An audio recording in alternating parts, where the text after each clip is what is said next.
Bonjour à toutes et à tous, ici en studio avec mon invité Olivier Sabineau pour parler de Kinothéo. Kinothéo fête ses 3 ans. On a eu l'occasion déjà à plusieurs reprises de parler un petit peu de ce groupe d'amoureux du cinéma, court et long métrage, surtout court métrage je crois. Oui. Et on va donc fêter les 3 ans, ce sera le 18 juin prochain au Rivoli, au plein cœur de Toronto, avec pas mal de surprises. Bonjour Olivier. Bonjour Guillaume, merci de me recevoir. Ben, ça fait plaisir, d'autant que je suis moi-même un grand amoureux de cinéma et je suis toujours ravi de voir qu'il y a un dynamisme dans la ville reine. Il y a des gens qui ont envie de créer avec des tas de petits moyens et finalement qui rassemblent leurs énergies comme ça autour d'un projet. Rappelle-nous peut-être un petit peu l'origine, en quelques mots, de Kino. Kino n'est pas né vraiment à Toronto, c'est un mouvement plus vaste, c'est ça? Kino, c'est un mouvement planétaire qui est né à Montréal il y a une vingtaine d'années, en fait 20 ans très exactement cette année, dont le but est de stimuler les gens à faire des courts-métrages et aussi à leur offrir un public, donc un écran. On fonctionne un peu comme un écran ouvert. Ouais. Pour ceux qui connaissent la formule, dans les micros ouverts standards, on prépare un numéro, une chanson, un texte qu'on veut lire, peu importe, et il n'y a pas de sélection. Donc on invite les gens à venir présenter leur film devant un public et on leur donne aucune contrainte. Donc, à la base, il y a 20 ans, ce que voulaient faire les cinéastes, il y était à peu près une quinzaine ou une vingtaine de jeunes cinéastes qui sortaient fraîchement de l'université, et ils se sont donné un défi de faire un film par mois chacun. C'était à Montréal, ça? À Montréal, ouais. sans attendre après des subventions. Parce qu'à l'époque, on se rappelle, il y a 20 ans, c'était plus difficile qu'aujourd'hui de faire un film. Ouais. Il fallait tourner en pellicule. Techniquement, c'était beaucoup plus complexe. Hein? Voilà. Donc, juste le prix de louer les caméras, acheter le film, le faire développer, tout ça et tout ça. Donc, c'était complexe, c'était onéreux.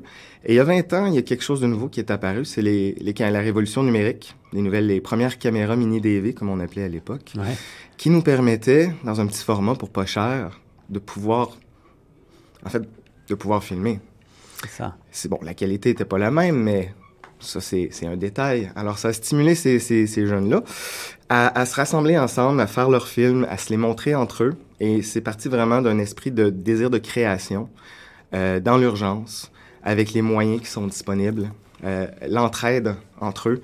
Et rapidement, le mouvement a fait boule de neige pour devenir, et ça n'a pas pris de temps. Un an après, il y a une cellule qui est née à Québec. Ensuite, dans Charlevoix, il y en a eu une à Sept-Îles, il y a eu Kino Rive-Sud, Kino 640. Donc, ça a grossi d'abord au Québec, puis ensuite, aussi très rapidement, il a commencé à y avoir des cellules un peu partout dans le monde, notamment en Europe d'abord, mais il y en a jusqu'en Afrique, il y en a en Asie, partout. Partout. Est-ce qu'on a une idée un petit peu du nombre de personnes qui participent chaque année à ce grand mouvement d'amoureux du cinéma, Kino? Oh mon Dieu, ça doit être dans les milliers, voire les dizaines de milliers de personnes.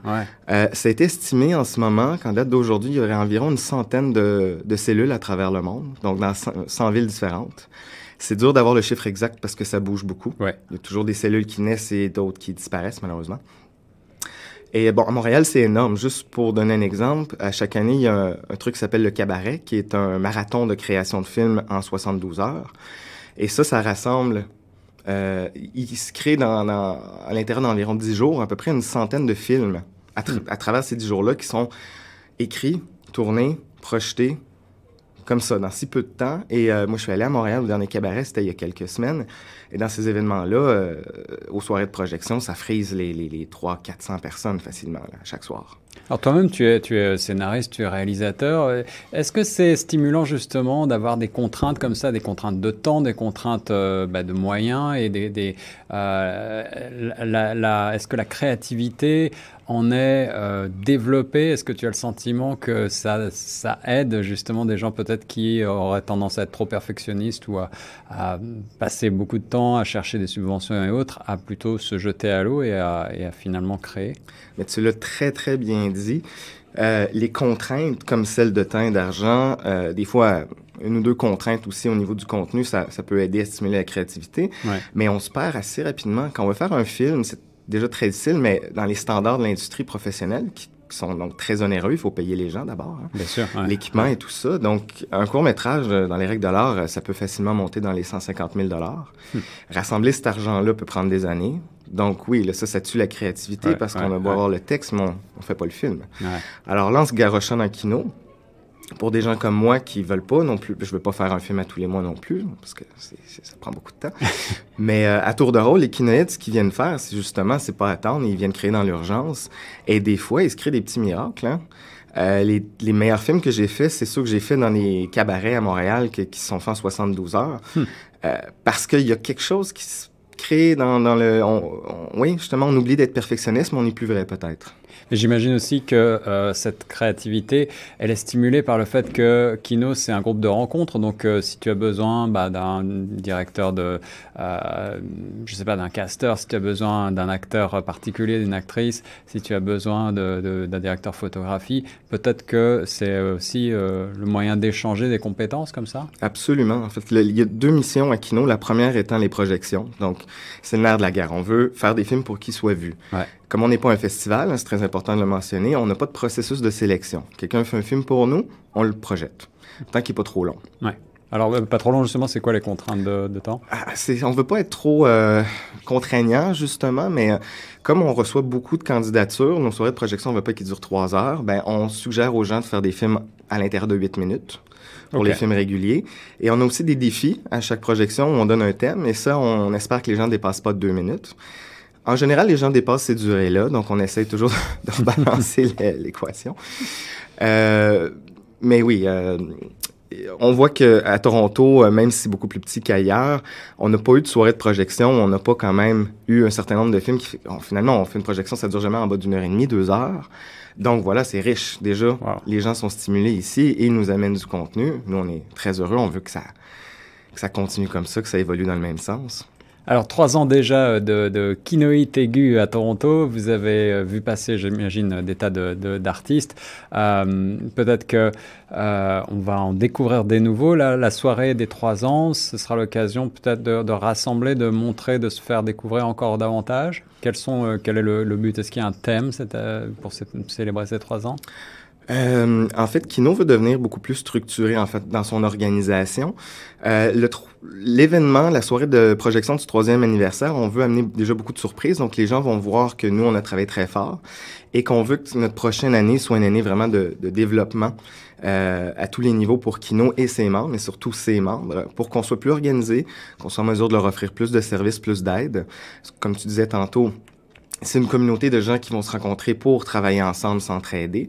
Donc, on va mettre des outils en place pour maximiser cette rencontre-là. Toronto est très forte sur le networking, sur les soirées comme ça, mais à Kino, on essaie on voudrait les stimuler à rester et à discuter un peu plus entre eux parce qu'on a créé cet événement-là pour qu'ils voient des films, mais pour qu'ils se rencontrent, qu'ils viennent se parler, qu'ils se créent des amitiés, qu'ils se créent des nouvelles collaborations professionnelles, possiblement. Et c'est pour évoluer tous ensemble à l'intérieur du mouvement. Est-ce que vous avez des membres qui sont passés par Kino, qui commencent à développer leur art en dehors de cette structure-là et peut-être qui commencent à prendre leurs ailes dans le grand monde du cinéma? À Toronto, on est encore un peu jeune pour déclarer qu'on a aidé à faire évoluer la carrière ou la créativité d'un artiste, mais on va le savoir d'ici quelques années, c'est pas impossible du tout. Mais à Montréal, si je peux donner des exemples des créateurs originaux qui étaient là dès la première année. On parle de réalisateurs comme Christian Laurence, qui fait aujourd'hui des séries, des longs-métrages. Ça, c'est un des créateurs. On parle de Philippe Falardeau, qui fait des séries et des longs-métrages aux États-Unis avec des grandes vedettes. Tous des gens qui sont nés et qui ont évolué dans le mouvement. La liste des noms, si on faisait la liste à travers le monde, elle serait assez longue. C'est sûr que sur une période d'une 20aine d'années, c'est normal. C'est pas nous qui va faire que les créateurs sont brillants, mais c'est à force de faire des films. Hein, le cinéma, ça s'apprend à l'école, oui, mais ça s'apprend en faisant des films. Alors, à force de faire des kinos, des courts-métrages, c'est clair que tous les gens qui participent ici à Toronto et dans les autres villes vont évoluer dans leur qualité artistique, ça c'est certain. Olivier, tu reprends, je rebondis sur ce que tu disais. Le cinéma, ça s'apprend à l'école. Est-ce que Kino est ouvert aussi à des amateurs qui ne sont pas forcément passés par des écoles de cinéma, mais qui, au travers de leur passion, ont envie de tourner quelque chose?